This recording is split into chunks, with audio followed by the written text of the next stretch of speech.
बिस्मिल्लाहिर्रहमानिर्रहीम अस्सलाम वालेकुम। तो आज हम लोग एक नया टॉपिक पढ़ने वाले हैं जिसका नाम है डीएनए रेप्लिकेशन। तो ये बहुत ही इम्पोर्टेंट टॉपिक है क्रोमोसोम एंड डीएनए चैप्टर के अंदर। ये टॉपिक थोड़ा लेंथी है क्योंकि इनके अंदर और भी छोटे छोटे टॉपिक्स इसके अंदर आ जाते हैं, जैसे कि डीएनए रेप्लिकेशन मॉडल्स, और इसके बाद डीएनए इस मॉडल्स के हवाले से एक एक्सपेरिमेंट है, मिसेल्स एंड स्टॉल एक्सपेरिमेंट। ये भी अपने एक अलग टॉपिक है, इसके अंदर ही आ जाता है, इंपॉर्टेंट टॉपिक है वो भी। और लास्ट में आ जाता है डीएनए रेप्लिकेशन प्रोसेस। इसके अंदर इनिशिएशन फेज़ और ट्रांसक्रिप्शन फेज़ भी आ जाता है, टर्मिनेशन फेज़, पोलीमराइजेशन फेज़। तो ये इंपॉर्टेंट सारे वो फेज़ हम लोग वन बाय वन डिस्कस करेंगे। लेकिन फिर शुरुआत हम लोग बिल्कुल बेसिक से लेते हैं, स्टार्ट से लेते हैं कि ये असल में ये प्रोसेस होता क्या है। तो डीएनए रेप्लिकेशन ये प्रोसेस है क्या, पहले हम लोग थोड़ा उसकी तरफ जाते हैं। तो देखिए, जब एक डीएनए मॉलिक्यूल खुद से अपने आप से बिल्कुल अपनी तरह एक और डीएनए मॉलिक्यूल बना ले, तो इसको हम लोग कहते हैं डीएनए रेप्लिकेशन।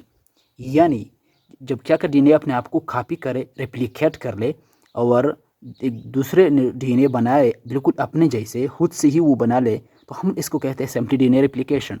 या जब एक पेरेंटल डीएनए क्या करे, पैदा करे दो डॉटर डीएनए मॉलिक्यूल को, तो इसको हम लोग कहते हैं डीएनए रेप्लिकेशन। तो आसान सी चीज़ है, तो मैं यहाँ पर लिख भी चुका हूँ यहाँ पर इसका दोनों डिफिनीशन। यानी the process of self synthesis of DNA molecule is called DNA replication. यानी वो प्रोसेस, वो अमल, यानी वो फिनोमेना जिसमें क्या है, जिसमें एक डीएनए मॉलिक्यूल क्या करता है, सेल्फ सिंथेसाइज करता है, यानी बिल्कुल बस खुद क्या करता है, सिंथेसाइज करता है, बनाता है एक डीएनए मॉलिक्यूल को। तो उसको हम लोग कहते हैं डीएनए रेप्लिकेशन। या और इस तरह भी हम लोग इनको डिफाइन कर सकते हैं, the process by which a parental DNA duplicates to produce two daughter DNA molecule is called DNA replication। एक ऐसा प्रोसेस, ऐसा अमल जिसमें एक पेरेंटल डीएनए डुप्लीकेट हो जाता है, डबल हो जाता है, इनकी कॉपी बन जाती है और वो बनाता है टू डॉटर डीएनए मॉलिक्यूल को, हम लोग इसको कहते हैं डीएनए रेप्लिकेशन।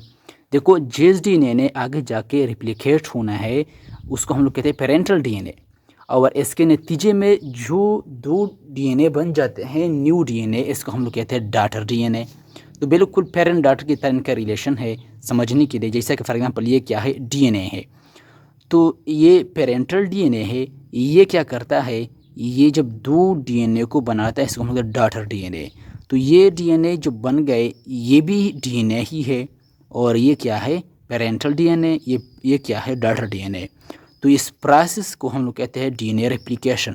डीएनए रेप्लिकेशन में हम लोग के पास एक डीएनए से दूसरे डीएनए बन जाते हैं, और इसके बाद क्या है, इसके हवाले से कुछ मॉडल्स हैं, उनको भी हम लोग वन बाय वन देखेंगे। लेकिन ये प्रोसेस होता कहाँ पर है, ये पॉइंट आप लोगों ने ज़रा जहन में रखना है।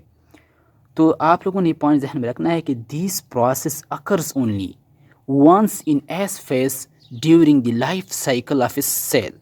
तो देखिए, सेल का जो लाइफ साइकिल है, इनकी लाइफ का जो साइकिल है ओवरऑल, जिसमें वो क्या करता है, ख़ुद को प्रिपेयर करता है G1 फेज़ में, G2 फेज़ में, एस फेज़ में, माइटोसिस के लिए, मियासिस के लिए। इसके बाद इनकी डिवीज़न हो जाती है।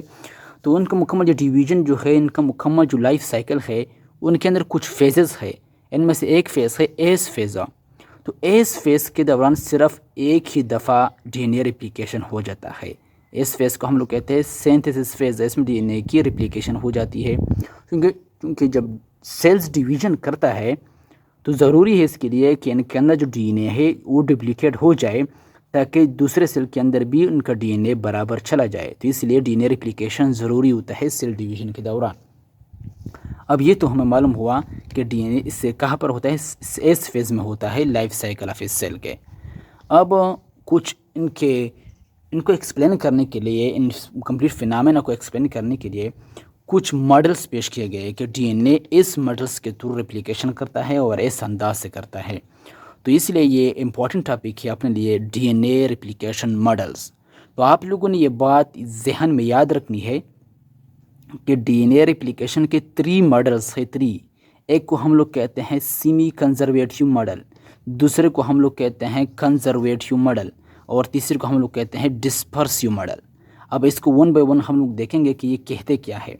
तो देखिए जो सेमी कंजर्वेटिव मॉडल है ये क्या कहता है, ये मॉडल ये कहता है कि इसमें पेरेंटल डीएनए क्या हो जाता है, पेरेंटल डीएनए अपने जब नेक्स्ट जनरेशन में जब वो रिप्लिकेशन करती है तो पेरेंटल डीएनए इसमें सेमी कंजर्व होके जाती है डॉटर डीएनए में। यानी अगर आप लोग डॉटर डीएनए को उठाकर देख ले तो आप में डॉटर डीएनए के अंदर आप लोगों को इनका जो एक्स स्ट्रैंड है वो पेरेंटल डीएनए का मिलेगा, यानी सेमी कंजर्व होगा उसका पेरेंटल डीएनए भी डॉटर डीएनए के अंदर। और कंजर्वेटिव मॉडल ये कहता है कि नहीं, पेरेंटल डीएनए बिल्कुल कंप्लीटली फुली कंजर्व होके बिल्कुल कॉपी होके नेक्स्ट रिप्लिकेशन में नेक्स्ट जनरेशन में जाती है। और अगर आप लोग देखें तो इनके डॉटर डीएनए में एक कंप्लीट न्यू डीएनए होगा और एक कंप्लीट ओल्ड डीएनए होगा पेरेंटल डीएनए जो कि कंप्लीटली कंजर्व होगा फुली। ये मॉडल ये कहता है।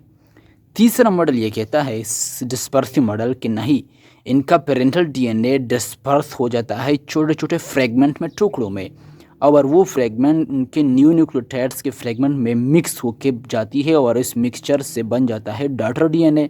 तो डॉटर डीएनए गोया अगर देखे तो वो न्यू फ्रेगमेंट्स और ओल्ड फ्रेगमेंट्स का ही मिक्सचर होता है। तो ये सारे बातें मैं यहाँ पर लिख भी चुका हूँ, मैं आपको थोड़ा जल्दी बताता हूँ। पहले हम देखते हैं सेमी कंजर्वेटिव मॉडल।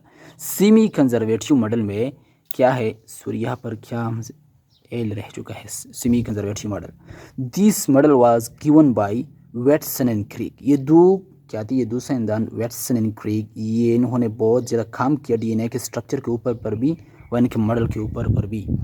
तो ये दोनों, ये मॉडल को इन दोनों ने क्या किया था, दिया था, यानी यहाँ पर क्या है, ये दोनों वेटसन एंड क्रिक का ये दोनों ने क्या दिया था, सेमी कंजर्वेटिव मॉडल इन्होंने दिया था। तो अकॉर्डिंग टू दिस मॉडल, इस मॉडल के मुताबिक उन्होंने कहा the parental DNA molecule becomes unwound, यानी अनविंड या unwound, and lost its base pairs means unzipping occur in it. Both strand acts as a template that allow the formation of a new strands. As a result, two daughter DNA molecules are formed with partially conserved in both daughter DNA molecule, and parental DNA is partially conserved in both daughter DNA molecule. इसका मतलब यह है, उन्होंने ये कहा था कि जो पेरेंटल डीएनए मोलेक्यूल है सबसे पहले तो वो बन जाती है अनवाइंड, यानी पहले वो इस तरह का वाइंड होती है, बिल्कुल वाइंड। डीएनए को आप लोगों ने देखा होगा, ये क्या होती है, इस तरह का वाइंड होती है। पहले तो बिल्कुल स्ट्रेट लेडर की तरह सीधा, बिल्कुल इस तरह सीधा बन जाती है। अब इसके बाद क्या होता है, अनवाइंड होने के बाद डीएनए क्या करता है, उनके जो बेस पेयर्स है उनके आपस में, दोनों स्ट्रैंड का आपस में बॉन्ड बनाया होता है, उनके नाइट्रोजनस बेसिस में से हाइड्रोजन बॉन्ड्स बना हुआ होता है, डबल बॉन्ड, ट्रिपल बॉन्ड, इस तरह का बॉन्ड्स होती है इनके अंदर, बॉन्ड्स एडेनिन गुआनिन के साथ, इस तरह साइटोसिन थायमिन के साथ। तो ये सारे क्या होती है, बॉन्ड्स इनके अंदर होती है। तो वो बेस पेयर्स जो होते हैं, इनके जो पेयर्स होते हैं बेस नाइट्रोजनस बेसिस, वो क्या करता है, वो पेयर्स को लास्ट करता है। क्यों लास्ट करता है, वो खो जाते हैं, उसको ब्रेक करता है। ब्रेक करने के बाद वाज़ेह सी बात है, क्योंकि वो दोनों स्ट्रैंड आपस में कनेक्टेड थे, फिर उनकी अनजिपिंग हो जाती है। जिपिंग इसलिए इस्तेमाल हुआ है क्योंकि जब हम लोग जो जंजीर लगाते हैं, जिप लगाते हैं हम अपने कपड़ों के अंदर या बैग के अंदर, तो अनजिपिंग हम जब उनको खोलते हैं अपने बैग को, तो हम लोग कहते हैं अनजिपिंग करो इसको। तो अनजिपिंग करने के बाद इनके पेयर्स क्या हो जाते हैं, खुल जाते हैं, तो हमारा बैग खुल जाता है, आसान सी बात है। तो इसलिए डीएनए की अनजिपिंग हो जाती है, अनवाइंड हो जाता है। इसके बाद जब वो इनके दोनों स्ट्रैंड आपस में जुदा हो जाते हैं, फिर वो दोनों स्ट्रैंड एक टेम्पलेट की तरह किरदार अदा करते हैं। दे एक्ट्स एज ए टेम्पलेट, वो टेम्पलेट की तरह किरदार अदा करते हैं, यानी एक सांच की तरह, सानही की तरह। यानी इसी के थ्रू अब क्या होना है, वो जो नए स्ट्रैंड है उस नए स्ट्रैंड ने इसी के थ्रू आके बनना है, इसी के थ्रू। तो इसलिए क्या होता है, इसी के अंदर जो ये टेम्पलेट क्या करते हैं, जो इनके जो ओल्ड स्ट्रैंड है ये न्यू स्ट्रैंड के फॉर्मेशन को अलाउ करते हैं, इजाज़त देते हैं कि आपने क्या करना है, हमारी तरह ही बनना है। तो नतीजा के तौर पर एज ए रिज़ल्ट क्या हो जाता है, टू डॉटर डीएनए मॉलिक्यूल बन जाता है। और उस टू डॉटर डीएनए मॉलिक्यूल के अंदर इनका पेरेंटल डीएनए पार्शियली कंजर्व्ड होता है, दोनों डॉटर डीएनए के अंदर। आप इसको कंप्लीट थ्योरी को हम लोग डायग्राम के ज़रिए से समझ सकते हैं। फॉर एग्जांपल ये क्या है, ये ओल्ड डीएनए है, इनके न्यूक्लियोटाइड्स भी ओल्ड न्यूक्लियोटाइड्स है। मैंने इसको ब्लैक कलर से यहाँ पर ड्रा किया है, शो किया है। अब ये क्या करते, जब ये रेप्लिकेशन करता है तो पहले तो इनका दोनों स्ट्रैंड इस तरह जुदा हो जाते हैं। एक स्ट्रैंड यहाँ पर आ जाता है, एक स्ट्रैंड यहाँ पर आ जाता है। मैंने यहाँ पर ब्लैक कलर से शो किया है, यहाँ पर ड्रा किया है। ये ओल्ड क्या है, स्ट्रैंड है। ये बिल्कुल टेम्पलेट की तरह यहाँ पर किरदार अदा करता है, एक सांचे की तरह। इसी के ऊपर आके नए स्ट्रैंड ने बनना होता है। तो जब नए स्ट्रैंड आते हैं तो इसी के अकॉर्डिंग इसी की तरह बिल्कुल बन जाते हैं। तो अब क्या है, अब इसकी मिसाल इस तरह है जैसे कि अगर हम लोग किसी गिलास के अंदर अगर हम लोग पानी रखता है, अगर हम लोग इसको बर्फ़ बनाना चाहें तो बिल्कुल गिलास शक्ल का ही बर्फ़ बनेगा। या अगर हम लोग किसी और बड़े बर्तन में इस तरह का पानी रख ले, अगर हम लोग ये चाहे कि इससे हम लोग बर्फ़ बना ले, तो उसी बर्तन का शेप अख्तियार करेगा बर्फ़, क्योंकि वो जो बर्तन होगा, वो जो गिलास होगा, वो इसके लिए टेम्पलेट का काम करता है, सांची की तरह। उसी की तरह ही उसने बनना है। तो इसलिए ओल्ड स्ट्रैंड की तरह ही न्यू स्ट्रैंड यहाँ पर बनना शुरू हो जाते हैं। मैंने यहाँ पर ब्लू कलर से ड्रा किया है, ये भी ब्लू कलर से, ये भी ब्लू कलर से। तो अब ये क्या है, 2 डॉटर डीएनए मॉलिक्यूल बन गए। अब इसके अंदर इनका पेरेंटल डीएनए यहाँ पर भी पार्शियली कंजर्व है, क्योंकि इनका एक स्ट्रैंड क्या है, ओल्ड है। यहाँ पर भी इनका पेरेंटल डीएनए पार्शियली कंजर्व्ड है। तो इसलिए ये सेमी कंजर्वेटिव मॉडल था। अगर ये daughter DNA molecule next second replication करेंगे नेक्स्ट जनरेशन में, तो वाज़िह सी बात है कि क्या होगा, तो इनके इससे भी 2 डीएनए बन जाएंगे। इनमें से एक कम्प्लीटली न्यू होगा और दूसरा यहाँ पर भी पार्शियली होगा, सेमी कंजर्वेटिव होगा। तो ये भी इस तरह करेगा। यानी मैंने यहाँ पर रेड कलर से कम्प्लीटली न्यू को ड्रा किया है और यहाँ पर रेड और ब्लैक को। इसका मतलब यह है कि इसमें क्या है, पेरेंटल डीएनए पार्शियली कंजर्व है। तो सेकंड रेप्लिकेशन के अंदर भी, सेकंड जनरेशन के अंदर भी हमें एक partially conserve DNA, parental DNA देखने को मिलता है। तो ये वो रहा सेमी कंजर्वेटिव मॉडल था जो हमें ये कॉन्सेप्ट दे रहा था। तो ये मॉडल काफ़ी क्या था, ये दूसरे मॉडल के मुकाबले में सेमी कंजर्वेटिव मॉडल कुछ ज़्यादा ही ठीक है। और इसको हम एक्सपेरिमेंट के ज़रिए प्रूफ करेंगे कि इनके ऊपर एक फेमस एक्सपेरिमेंट हुआ है। दूसरा है कंजर्वेटिव मॉडल। देखिए, कंजर्वेटिव मॉडल नाम से ही वाज़ेह है कि इसमें क्या होता है, according to this model the parental DNA remain in contact in its duplex state. यानी इसमें क्या होता है, इनका जो पेरेंटल डीएनए होता है वो अपने डबल हालत में, डुप्लेक्स स्टेट में क्या होता है, बिल्कुल रिमेन होता है, उससे बरकरार रहता है, इन कंटैक्ट में होता है। खुद के अंदर कोई चेंजेस नहीं लाता, ना तो वो खुद को क्या करता है, खुद को बेस पेयर्स को ना तोड़ता है, ना अनवाइडिंग करता है, ना अनजिपिंग करता है, बल्कि बिल्कुल खुद को डुप्लेक्स स्टेट में इन कंटैक्ट रखता है।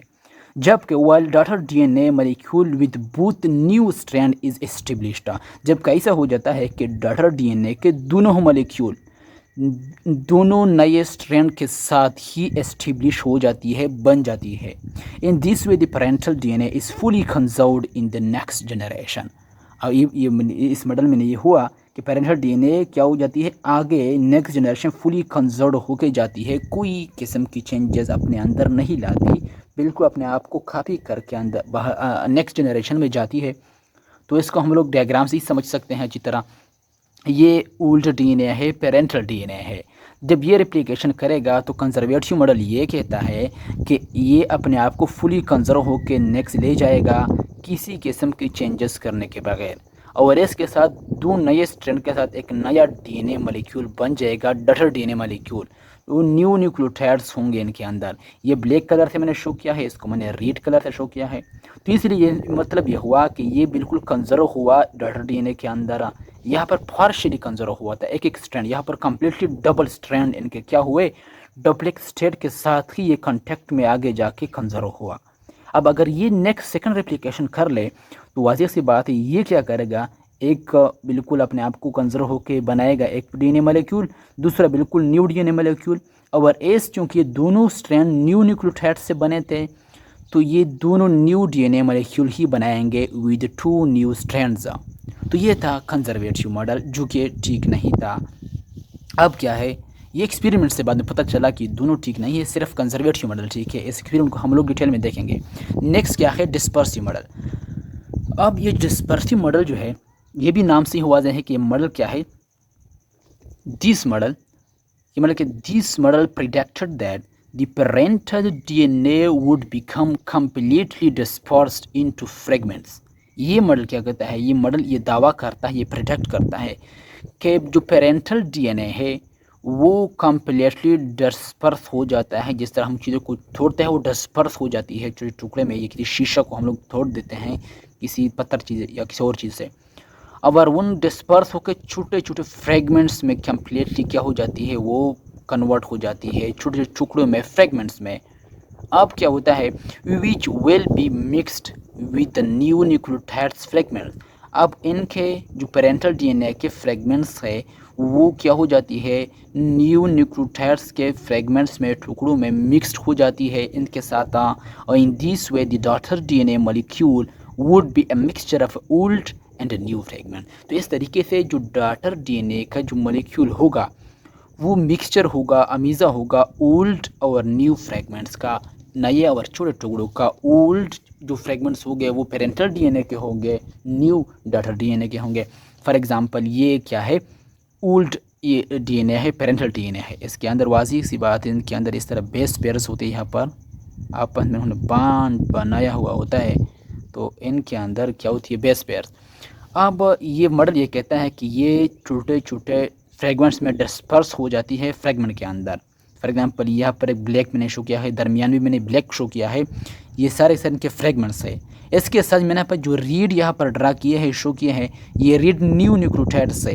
तो न्यू न्यूक्लियोटाइड के जो फ्रेगमेंट्स इनके अंदर क्या मिक्स हो जाती है, तो ये भी एक डॉटर डीएनए मॉलिक्यूल बन गया, ये भी एक डॉटर डीएनए मॉलिक्यूल बना। अब अगर ये जब नेक्स्ट के अंदर रिप्लिकेशन कर ले तो वाज़िह सी बात है वहाँ पर भी मिक्स ही हमें मिलेगा, mixed old and new fragments मिलेंगे। यहाँ पर रीड ब्लैक, यहाँ पर भी रीड ब्लैक।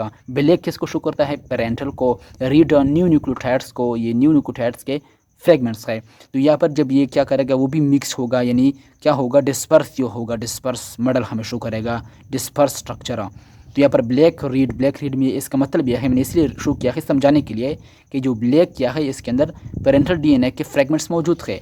अब ये जो रीड है, रीड के अंदर क्या होता है, इसके अंदर न्यू न्यूक्लियोटाइड्स के फ्रेगमेंट्स मौजूद है। तो ये डीएनए रिप्लिकेशन के तीनों क्या थे, मॉडल थे। अब हम लोग क्या करेंगे, इसके ऊपर एक फेमस एक्सपेरिमेंट हुआ है, इसको हम लोग नेक्स्ट लेक्चर में डिटेल में देखेंगे कि वो एक्सपेरिमेंट क्या कहता है।